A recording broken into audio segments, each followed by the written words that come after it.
Hi guys, Mary Poplin from Imagineer Systems here, and today we're going to be going over the new Open Splines in 4.1.0. We're going to talk about the kinds of things that you can use with Open Splines, like stroking and keying hair for wispy additions or if you have to rebuild hair, but specifically we're going to focus on beauty work and slimming faces using the Reflex Warper Revision effects inside of After Effects and Nuke's Spline Warp inside of Nuke. So let's get started with Open Splines. The first thing that we're going to do is we're going to take a look at this shot. Now, I've already done a remove on this shot for the remainder of my beauty work. We're not going to walk you through that, but we do have to have tracks to make Open Splines work because they don't actually have track mats. So, we're going to go ahead and track her face here, and then we're going to draw a spline around her neck very quickly, and we're going to track her neck and shoulders. These are the tracks that we're going to use to hook our Open Splines up to. So we're just going to track those forwards just like that. And now we're going to just check our track.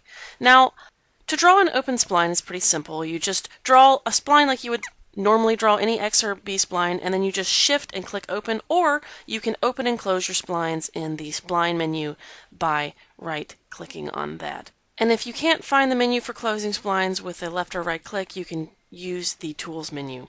We're going to continue drawing splines down her face, just going to use the same exact techniques. We're going to shift-click for an open spline, and we name our layers. Now, it's really important that we name our layers from and to in Mocha because we're actually going to be using these later inside of the Revision Effects plugin. So you must have a beginning morph section and an end morph section in order to get a good warp. Now we're going to just go ahead and open the spline just by opening the spline in our menu and make sure that we have a nice track and roto on this section of the spline. We're going to link both of these to the face track in the Layer Properties menu, so under Link to Track, and then we're going to make sure that they move properly in my shot. Now you can see I actually have a couple of things to correct inside of the roto. It's pretty fast and easy. This is actually 100% in real time so that you see how fast this is. We just select the points that we need to correct, and just like Mocha does with every other bit of roto, it cuts our time in half and it cuts our keyframe down by at least a third. In this shot, it cuts our keyframes down dramatically. It's actually really important to take the time to get nice roto for these warp shots because your warp and your beauty work is only going to be as nice as your roto is. So take the time to make sure that the spline is really stuck to the side of the face that you want to slim. In this case, we got this footage from stockfootage.com, so if you want to practice on that, you can always download footage from stockfootage.com. From here, we simply duplicate our layers and we rename them to the to layers. Because remember how I said we're going to go from to to, and that's going to be how we generate our warp? We're going to use the Uber key to offset these inside layers in order to create a warp between those two splines. So I click my Uber key on and I move my splines inward. These are my to splines, not my from splines. So these are where we're going to with the warp. So we're going to bring her cheeks in as much as possible, but we're constraining them between these two open splines. You'll see what I mean by this when we get over into After Effects, but it's actually a really powerful application of Mocha's planar tracking and open splines to warp a face. So again, here's our from and here's our to. We want to make sure that these are lined up properly and are the right length apart. This is going to be a visual check, not something that you'll be able to automatically use.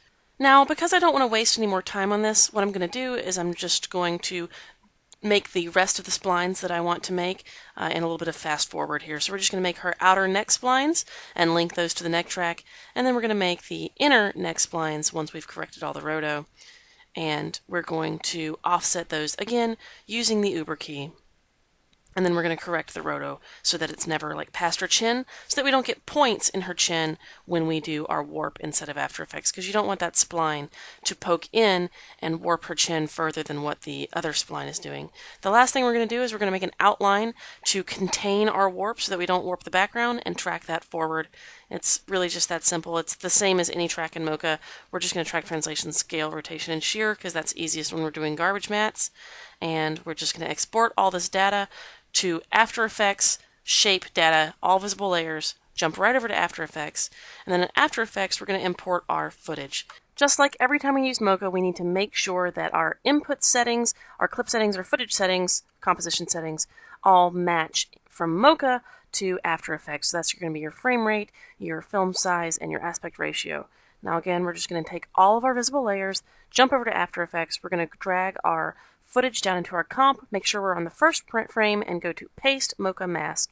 We end up with this nice mask set series on our file, and we drag our original footage underneath so that when we warp, our warp is going to be contained to our mask area. Now I'm just going to find Reflex Warp, and I'm going to drop that into my top layer, or if you want, you can find it under Reflex Warp under Revision Effects in your Effects menu.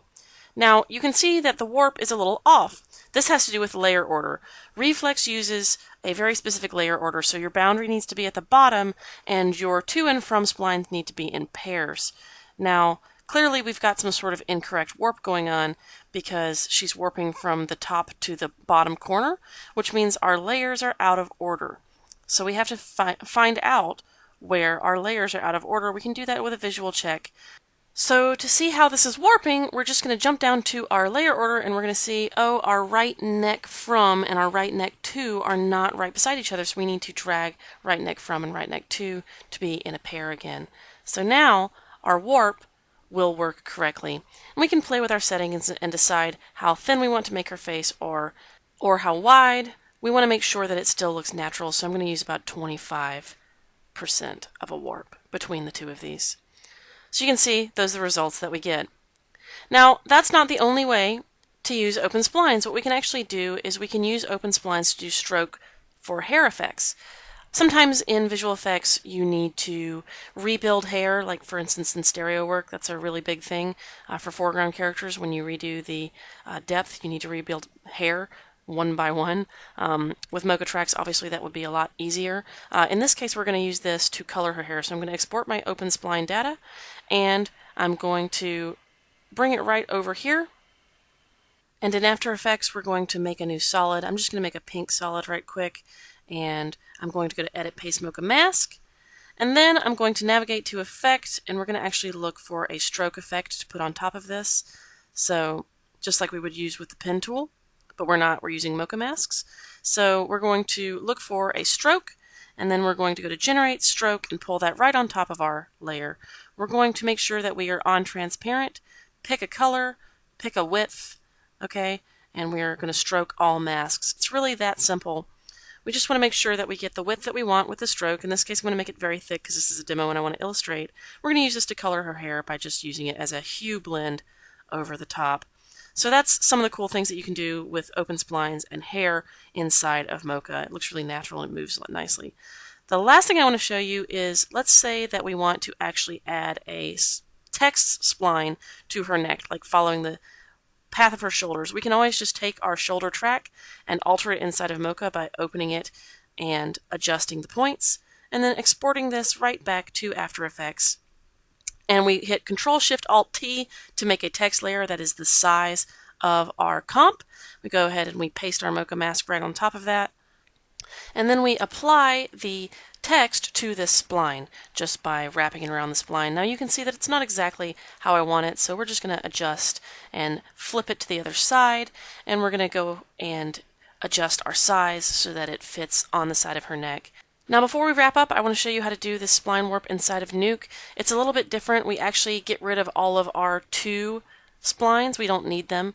In After Effects we need them, but inside of Nuke we don't, so we're just going to hide all of those layers and only use our from layers and our boundary layer. So these are the layers that we're going to use.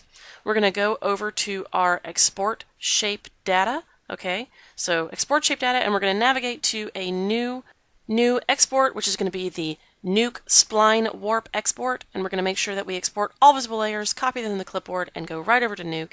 Inside of Nuke, we're going to select our footage, go to Edit, Paste. It's just a copy and paste the same way it is in After Effects.